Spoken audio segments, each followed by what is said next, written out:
Бугарски европратеник со амандман ќе се обиде да го дефинира македонскиот идентитет и јазик како сегашен, а не како што е тоа наведено во извештајот на известителот за Македонија Томас Вајц како многувековен.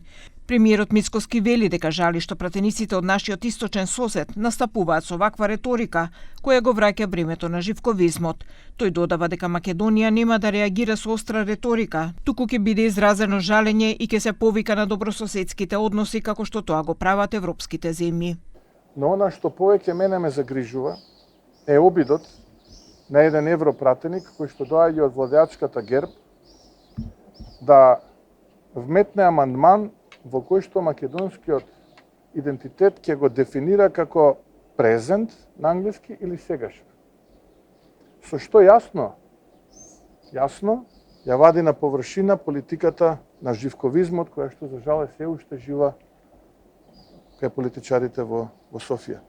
Мицкоски додава дека ваквото однесување на Софија го докажува фактот што за нив не се важни граѓаните на земјава кои велат дека се дел од бугарската заедница да бидат дел од преамбулата, туку борбата за целосна асимилација.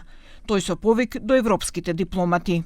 Јас ги повикувам политичарите во Брисел внимателно да слушаат какви пораки ќе доаѓаат од нивните колеги европратеници и какви пораки ќе доаѓаат од официјална Софија во 21. век. И дали тоа има некаква врска со европските вредности. Суштината е асимилација. Исто како што во пописот 56 година во соседна Бугарија постојат скоро 200.000 македонци, а во пописот 65 едва 9.000. Председателот на СДСМ Венко Филипче пак од младинската трибина во Струмица со порака за обединување и враќање на европската еднина на државата. Со вашата борба ќе вратиме Македонија таму кај што заслужуваме да бидеме. На европскиот пат, во европското семејство на народите. Многу ми напрашуваат што е бенефитот.